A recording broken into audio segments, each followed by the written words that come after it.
1300 కోట్ల వసూళ్లతో ఇండియాను షేక్ చేసిన స్పై యాక్షన్ థ్రిల్లర్ దురంధర్. దీని సీక్వెల్ కోసం దేశమంతా కళ్ళు కాయలు కాచేలా ఎదురు చూసింది. మంగళవారం మధ్యాహ్నం 12:12 టీజర్ వస్తుందంటే అందరూ గూస్ బంప్స్ గ్యారంటీ అనుకున్నారు. కానీ టీజర్ రిలీజ్ అయ్యాక సోషల్ మీడియాలో సీన్ మొత్తం రివర్స్ అయ్యింది. రణ్వీర్ సింగ్ ఫ్యాన్స్ ఇప్పుడు డైరెక్టర్ ఆదిత్య ధర్ పై నిప్పులు చెరుగుతున్నారు. ఎక్కడా లేని సస్పెన్స్ క్రియేట్ చేసి చివరికి ఇచ్చిందేంటని మండిపడుతున్నారు.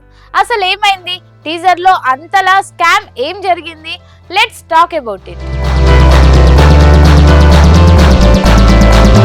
డిసెంబర్ 5, 2025 రిలీజ్ అయిన దురంధర్ ఎంత పెద్ద హిట్ సాధించిందో తెలిసిందే. ప్రపంచవ్యాప్తంగా ఈ మూవీ 1300 కోట్లకు పైగా వసూళ్లు ఖాతాల్లో వేసుకుంది. ఇప్పుడు దీని సీక్వెల్ గా దురంధర్ ది రివెంజ్ రాబోతుంది. మార్చి 19, 2026 ఇది రిలీజ్ కానుంది. ఈ చిత్రంలో రణ్వీర్ సింగ్ పాక్ ఉగ్రవాద నెట్వర్క్ ను లోపల నుండి ఫినిష్ చేసే క్యారెక్టర్ లో యాక్ట్ చేస్తున్నారు. ఈ బ్లాక్ బస్టర్ మూవీకి సీక్వెల్ ప్లాన్ చేసిన ఈ movie team Dhurandhar the revenge పేరుతో రెడీ అయిన ఈ టీజర్ ను మంగళవారం మధ్యాహ్నం రిలీజ్ చేసింది జియో స్టూడియోస్.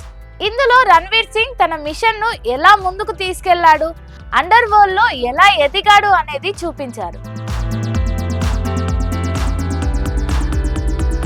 మూవీని మార్చి 19న గ్రాండ్ గా రిలీజ్ చేయడానికి టీం అంతా రెడీ అయిపోయింది. కానీ ఇక్కడే ఒక పెద్ద ట్విస్ట్. మూవీపై ఎంతో ఎక్స్పెక్టేషన్స్ పెట్టుకున్న ఆడియన్స్ టీజర్ చూసిన వెంటనే ఒక్కసారిగా షాక్ అయ్యారు. ఇందులో కొత్త విజువల్స్ ఏవీ లేవని ఫ్యాన్స్ ఫైర్ అవుతున్నారు. First part Dhurandhar ending credits లో చూపించిన సీన్లనే మళ్ళీ ఎడిట్ చేసి టీజర్ గా వదిలారని నెటిజన్లు మండిపడుతున్నారు.